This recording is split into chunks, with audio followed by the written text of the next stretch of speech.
Cikini kegondang dia, pelayanan ia ngejar PK juga. Cikampek, Tasikmalaya, katanya Kristen tapi nggak bisa doa. Jakarta ke Jayapura, pelayanan tapi cuma pura-pura. Madura sampai Papua, mending mana pelayanan apa enggak? Oke, halo semuanya, shalom. Shalom. Nah, kita balik lagi nih, ini udah Episode ketiga, Bo. ketiga. Maklum, kayaknya kemarin nggak diajak nih episode kedua. Jadi nyampe masih satu episode ya kan. Nah, hari ini kita mau bahas apa nih, Meg? Hari ini kemarin kita bahas tentang gereja ya. Jadi kita masih membahas soal gereja, Kita tapi masih bahas soal gereja. lebih mendalam lagi. Oke, siap. Kalau yang pelayanan, tahu pelayanan nggak di gereja? Kebetulan enggak ya. Kebetulan pelayanan di jalanan. Di jalanan lebih mulia lagi ya. Iya, pelayanan jalanan. Oke, kita membahas mendalam soal pelayanan, yaitu tentang di gereja tentang pelayanan maksudnya. Tuh. Yang pertama kita membahas soal pelayanan. Boleh nggak sih kita melayani melihat dari PK-nya? Tapi sebentar dulu, Meg. Sebentar. Supaya kita sedikit mundur ke belakang supaya ingat bisa nyambung nih sama episode sekarang. Kalau kemarin kita udah bahas gereja, Yes. udah banyak banget bahas soal gereja. Yes. Gereja itu kan kemarin artinya kalau misalkan dari pendeta-pendeta kita yang sudah hadir hari ini, pendeta itu artinya eklesia. Pendeta apa gereja nih, Bor? Gereja kali maksudnya. Pendeta-pendeta yang melayani di gereja, Oke. biar pas. Kemarin kan gereja itu artinya eklesia, ya kan? Eklesia. Yang artinya dipanggil keluar. Berarti kan melayani, menginjil gitu kan. Tapi realitanya banyak teman-teman kita yang justru, apalagi ya bisa dibilang pelayan-pelayan Tuhan ini, justru sibuk dengan tata ibadah. Yes. Gimana besok kita latihan untuk hari Minggunya gitu. Singernya siapa, WL-nya siapa, gimana nanti lampu sorotnya, nanti full band nggak, oh nanti di menit ke segini kita masuk apa, masuk ini. Jadi lebih sibuk soal mengemas bagaimana tata ibadahnya tiap hari Minggu gitu. Jadi sebenarnya yang harus ditekanin kan harusnya gereja, ya kan, eklesianya itu. Tapi justru malah banyak pelayan-pelayan Tuhan yang justru sibuknya untuk ngurus gereja gitu, tata ibadah, tapi bukan sebagai eklesia itu sendiri. Nah, mau minta tanggapan Om Roy dulu deh di pertama deh, di awal. Catherine udah paling siap banget untuk menjawab ya. Iya, ya udah Om Roy. Oke. Tanggapan yang mana nih? Panjang banget. Tanggapan yang pertama dulu deh, yang tata ibadah dulu. Oke, apa ya, tata ibadah. ibadah. Alkitab memang tidak ada menjelaskan Iya. tentang tata ibadah itu harusnya seperti apa, begitu memang nggak ada. Tapi kalau kita pelajarin tata ibadah gereja itu mulai dari gereja mula-mula sampai hari ini kan berbeda-beda. Iya. Ada banyak perbedaan tergantung gerejanya, tergantung sinodenya. Nah, memang ada gereja yang sangat mementingkan yang namanya itu tadi, hal-hal yang apa ya istilahnya ya, bukan displaynya, tampilannya. Ya. Nah, jadi lebih mementingkan bagaimana nanti terlihat bagus musiknya gitu. Nah, saya pernah jadi soundman di beberapa gereja, mulai dari gereja Pantekosta, Bethel, dan gereja aliran Menonet, Lutheran. Nah, ini beda-beda nih. Gitu. Ada gereja itu investasinya adalah itu tadi, penampilan, gimana LED-nya bagus, gimana lighting-nya, bahkan rela membayar pemain musik ataupun lighting man, sound man yang cukup mahal gitu. Mungkin dibayarnya lebih mahal daripada singers ataupun pendoanya ataupun pengkhotbahnya gitu. Tapi ada gereja yang tidak terlalu memikirkan hal-hal seperti itu. Yang penting kita ini secara rohaninya, kita berdoanya gitu. Nah, mana yang paling bagus sebenarnya sih seimbang ya. Gitu.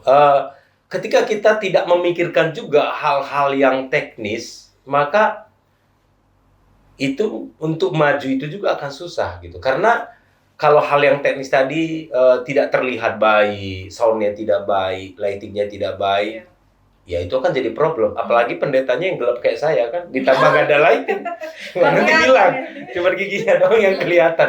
Itu jadi problem. Jadi bagaimana seimbang gitu. Tapi misalnya keadaannya itu nggak bisa seimbang. Kenapa? Harus memilih salah satu. Gitu. Misalnya kalau kita nih kejar misalnya yang teknisnya harus bagus tapi budgetnya nggak ada, kan nggak mungkin prioritin jemaat. Iya. Dibagi-bagi, Bapak bagian lightingnya, Bapak bayar ini ya, bayar itu kan. Jadi kita lihat di level kemampuannya itu gereja itu sebelah mungkin belum mampu gitu. Nah, jadi memberikan penilaian itu jangan terlalu mudah. Ini bagus, ini nggak, mungkin ya levelnya baru segitu gitu. Nah, kadang-kadang kan orang membuka gereja itu belum tentu level kerohaniannya mapan. Mungkin keuangan mapan, tapi pengetahuan rohaninya nggak mapan. Gitu. Ya berdoa aja lah, setelah 10 tahun, 5 tahun lagi mungkin kerohaniannya mapan, apa yang menjadi ketinggalan bisa dikejar. Ya. Gitu. Ya kira-kira seperti itu. Tapi kalau dilihat lebih penting mana, yang lebih penting yang rohani lah. Karena orang tidak cari ke gereja, cari sound yang bagus, itu utamanya. Orang tidak cari lighting yang bagus, tidak cari suasana yang bagus, orang ke gereja pasti taunya cari Tuhan. Nah, kalau Mega cari yang drummernya ganteng. Kira-kira tanggapannya Iya. seperti itu. Oke, siap. Kalau Ko Henry gimana kok? Ya memang itu harus dibagi dua ya. Tapi memang kalau ini pelayanan di gereja, memang faktor yang kayak tadi doa, faktor Tuhan itu lebih utama dibandingin skill, persiapan, semua segala macam. Ya memang semua harusnya sih memang ada waktu untuk preparation, untuk persiapan semuanya diatur itu jauh lebih baik. Meskipun kadang-kadang apa yang kita siapin juga kadang-kadang di on the spot itu bisa berubah gitu. Tapi kalau setahu saya seperti tadi Bang Roy bilang ya ada beberapa gereja memang ada yang pakai persiapan yang sudah matang. Tapi ada beberapa juga yang lebih fleksibel. Cuma kalau saya lebih cenderung persiapan dari segi rohani itu lebih penting. Dan ya kedua, memang kita skill juga, latihan, persiapan itu juga kedua nomor penting. Tapi buat saya karena ini di gereja, jadi kalau saya tetap menekankan bahwa doa itu lebih dari segalanya. Nah, faktor kedua yaitu skill, gimana mempersiapkan dia untuk ya atau mau dia mau latihan atau nanti mesti mengatur, dan itu juga sebenarnya kan ada sainsnya, ada pengetahuannya juga ya. Jadi maksudnya untuk ya penataannya itu supaya lebih enak gitu, dan Tuhan itu menciptakan hal-hal seperti ini juga kita bisa belajar, dan itu bukan karena oh ya mesti doa terus sampai tanya Tuhan terus, enggak, tapi Tuhan itu memberikan hikmat pikiran itu juga untuk membuat kita bisa memanage, mengatur ini semua. Jadi preparation penting, tapi kalau saya bilang doa itu lebih penting dari semua karena ini gereja. Ya meskipun dalam semua aspek juga utamain Tuhan lebih dari segalanya. Ya itu. Oke, saya mau cerita sedikit. Saya waktu masih jadi perintis gereja tahun 2000, saya itu main gitarnya sendiri, saya itu WL-nya sendiri, saya khotbah sendiri, kebayang ya? Bagaimana? Tapi itu jadi gerejanya. Dalam tempo satu tahun, saya itu buka 6 gereja. Wow. Franchise. Saya jadi makanya saya umur 24 tahun itu sudah melakukan tugas pendetaan, menikahkan orang, mengubur orang mati, sudah semuanya dikerjakan. Walaupun peraturan gereja Bethel kan umur 25 tahun bisa jadi pendeta. Itu nggak ada teknis tadi. Saya itu nyanyi ya seadanya, kebayangkan gitu, saya main gitar, saya jadi WL gitu. Itu pasti bisa, tapi saya tahu saya bisa begini nih harus sampai berapa tahun gitu, pasti ada jangka waktunya. Begitu sudah jadi gerejanya baru saya cari yang main gitarnya siapa, palingan saya cuman hanya beberapa bulan aja. Yang penting gitu. maksudnya ada perintisnya lah ya. Ada progresnya lah gitu, ada kemajuannya. Oke. ngomongin soal pelayanan nih, Ko Henry sama Om Roy. Sebenarnya pertanyaan titipan dari jemaat YouTube. Jemaat YouTube. Dari jemaat YouTube ada pertanyaan titipan. Jemaat kabupaten apa kota nih, Bun? Jadi ada pertanyaan titipan. Jadi jemaat YouTube kita tuh banyak yang melayani di gereja. Mereka tuh nanya sebenarnya boleh nggak sih pelayanan itu tapi ngejar PK-nya atau ngelihat PK-nya gitu. Siapa dulu? Ko Henry dulu Ko deh. Henry dulu. Ya, kalau saya dulu awal-awal pelayanan itu kan saya juga nggak mikirin tentang PK ya. Dari dulu itu awal-awal karena saya mau melayani karena saya mencintai Tuhan.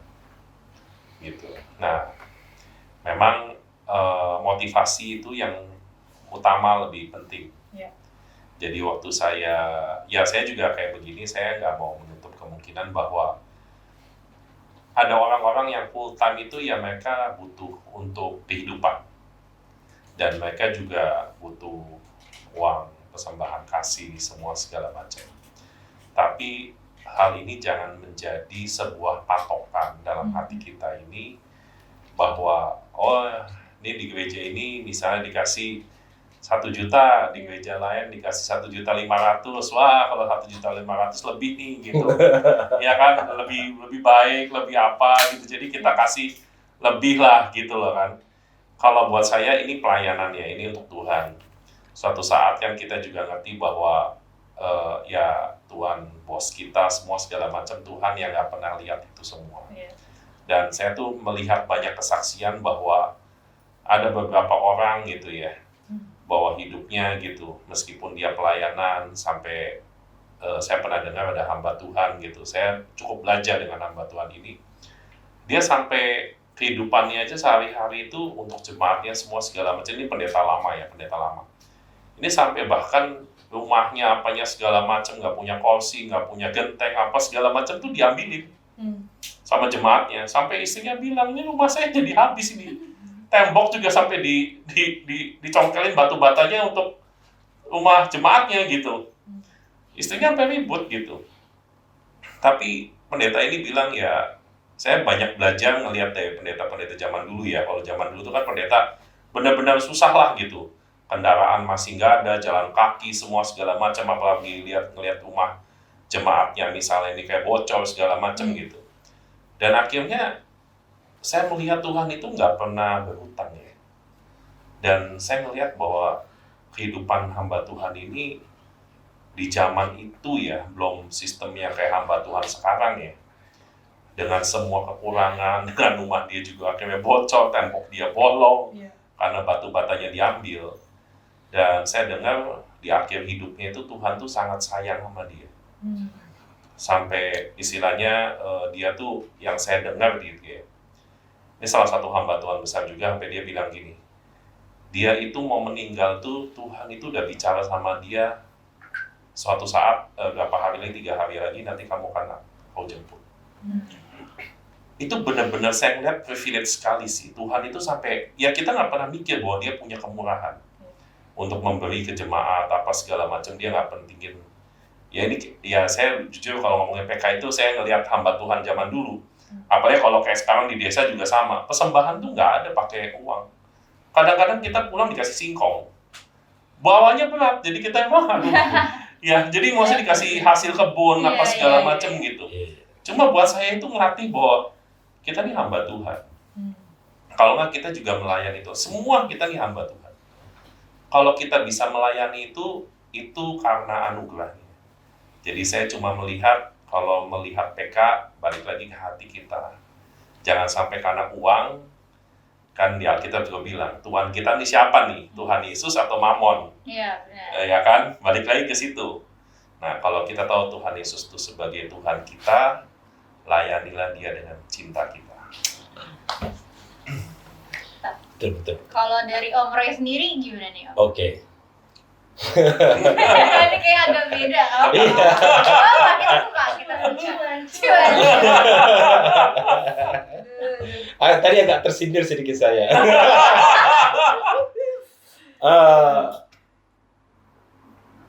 Apa namanya ya? Saya itu mengerjakan 2 hal di gereja. Satu pelayanan, saya cari uang di gereja. Ya kan? Oke. Gimana sebentar ya? Saya cari kosakata yang tepat dulu. Oke. Melayani harus dipastikan itu konsepnya memang melayani. Melayani itu kan memberi, bukan menerima. Beda dengan cari uang. Nah, jadi saya itu di gereja ini ada dua hal yang saya kerjakan. Ada satu cari uang, satu memang pelayanan. Nah, kalau bicara misalnya so far di gereja, itu saya pelayanan. Saya tidak pernah mematok mengundang saya bayarannya berapa gitu di acara-acara khusus. Saya tidak pernah memberikan tidak mengharapkan gitu kan. Ya dikasih berapa aja terima. Kalau nggak diterima sih, aduh keterlaluan juga. Gitu. Itu bensinnya. Kalau parkirnya di mall kan 3 jam gitu kan, aduh lumayan. Tapi ya enggak lah, pelayanan. Kalau memang dari awal motivasi kita pelayanan, ya kita memang berkorban seperti yang disampaikan Pak Gembala tadi. Nah, bagaimana dengan orang yang cari duitnya di gereja? Contohnya, saya kalau bicara sound system gitu kan, soundman itu selalu deal harga gitu. Saya pernah beberapa gereja bicara kontrak gitu. Sistem kontraknya bagaimana? Apakah saya datang beribadah atau saya datang sekali-sekali saja? Terus maintenance itu benar-benar hitung harganya gitu. Berapa 1 bulan gitu. Bahkan pernah kedatangan saya itu dibayar 1 juta per sekali datang. Sampai gembalanya bilang begini, "You tahu nggak, yang khotbah saja tidak dibayar seperti itu." Terus saya bilang, kalau pengkhotbah tidak datang, ibadah berlangsung nggak? Berlangsung. Tapi kalau soundman tidak datang, bisa ibadah nggak? Nggak bisa. Berarti soundman lebih penting kan gitu. Jadi saran saya begini, buat pendengar hari ini, kita harus memastikan hati kita. Kalau kita memang tujuannya mau melayani, melayanilah dengan baik. Kalau memang kita tujuannya di gereja, mencari uang, bekerjalah profesional. Gitu. Tapi jangan kita tujuannya cari uang, tapi kita ngomongnya melayanan. Misalnya nih Pak Gembala, saya mau melayani di gereja gitu kan. Tapi saya udah punya harapan nih. Motivasi lain. Motivasinya uang. Begitu nggak dapat uang, pelayanannya. Saya pindah gereja. Kenapa ke sana? Pendetanya payah gitu. Mobilnya sih sebulan sekali, 3 bulan sekali ganti. Tapi ya masa gitu. Untuknya jelek-jelekin gitu. Jadi kita, menurut saya sih cari uang di gereja itu nggak ada salahnya. Tapi memang dari awal kita terbuka. Memang cari uang. Lebih bagus dong cari uang di gereja daripada di dunia malam. Benar dong. Cari uang di rumah Tuhan itu lebih mengasihkan. Tapi memang dari awal kita memperkenalkan diri sebagai profesional memang ya buat digaji, bukan memang buat pelayanan gitu. Tapi ayatnya kan lebih baik 1 hari di rumah Tuhan daripada Wah ya benar, lebih bagus cari duit daripada. Tapi kayaknya agak sedikit meleset ya. Ini konsep anak muda. Ini kalau kita podcastnya di ring ini udah terjadi. Ini cerita cocokologinya masuk ya. Ada Tuhan ampuni. Ya kan, karena kita bicara gereja, apapun ornamen yang ada di sana tidak mungkin bisa dipenuhi dengan yang namanya orang pelayan. Nggak mungkin. Apalagi misalnya sistem sekarang udah canggih ya, broadcast gitu kan, nggak ada sekolah pelayan yang menyediakan broadcast multimedia. Pasti dicarilah memang orang yang profesional di bidang itu. Gitu. Tapi memang saya juga kalau di sisi jadi hamba Tuhan ya, melihat konsep yang orang yang melayani begini ya, saya juga merasa kasihan sih kalau misalnya ada pengerja atau orang yang istilahnya tuh mereka ya dalam tanda kutip nggak punya penghasilan. Jadi kalau kayak saya pun, saya cuma berpikir bahwa memblessing hidup dia supaya dia juga bisa melayani dengan baik, dia nggak punya pikiran macam-macam, ya kita memblessing dengan uang. Untuk kita punya gembala.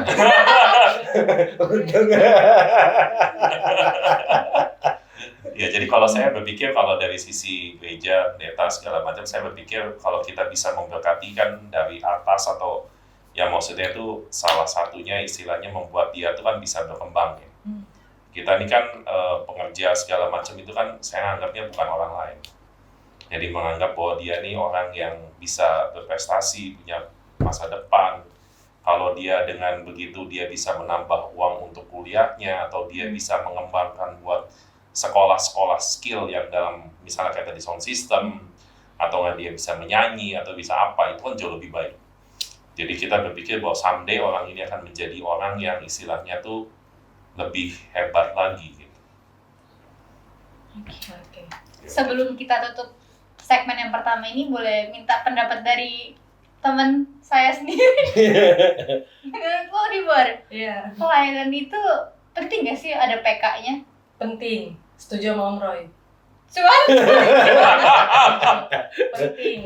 Karena kan maksudnya bukan kayak tadi dibilang Om Roy kan, bukan kita pelayanan buat nyari duit, tapi maksudnya pelayanan juga harus disokong dengan duit. Karena bagaimanapun juga kita kan ke gereja nggak ngesot ya, Wak. Nggak ngesot tiba-tiba Suster nyampe kaya. ya, karena kita nggak ngesot. Terus kita kan juga butuh pakaian dicuci apa dan segala macam. Buset, sampai dihitung pakai deterjen. Maksudnya kan kita pelayanan juga butuh persiapan gitu kan, butuh baju yang memang proper, butuh transport apa dan segala macam kan. Jadi kayaknya sewajarnya memang harus ada PK gitu sih. mau dibayar berapa kira-kira? Wah, jangan jawab seikhlasnya nih. Kalau dijawab seikhlasnya susah nih. Ya pokoknya Ya, butuh kalau- PK lah, butuh PK. Sabana boleh, Sabana. Sabana boleh. Iya. Saya sampai nyari loh Sabana tuh di mana. Saya pikir itu dari Afrika loh itu. Kemarin kita bahas Sabana, saya ini bahas lagi. Makanya Sabana mendingan masuk. Tahu? Karena kita semua nih termasuk Pak Gembala ini suka Sabana. Enggak sih. Sabana number 1. Top. Kalau kata Emang dibayar ya? Dan Enggak dibayar sih. sama Sabana. Biar dibayar. Biar dibayar. Biar dibayar.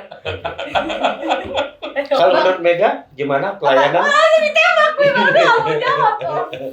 Kan sekarang pelayanan katanya di gereja, sekarang pelayanan kan? Baru mau mulai. Oke. Iya, kalau Itu gimana? Perlu PK atau enggak? Kalau aku pribadi sih, kalau balik lagi yang pertama itu motivasi hati sih. Motivasinya melayani. Motivasi Luar melayani, jadi kan biasa. rela berkorban. Kalau menurut aku pribadi, yang namanya pelayanan rela berkorban itu ucapan syukur kita kepada Tuhan. Jadi kayak, Tuhan udah ngasih kita nafas kehidupan, ngasih kita kesehatan. Nah, bagian kita adalah kayak untuk rela berkorban ke Tuhan itu apa gitu, melayani lu sebagai apa. Kalaupun ya puji Tuhan, kalau ada PK itu puji Tuhan. Tapi kalau misalkan nggak ada PK ya menurut aku ya nggak apa-apa juga. Karena menurut aku pelayanan itu ya dari hati kita sendiri dan nggak melihat uangnya. Haleluya. Oke.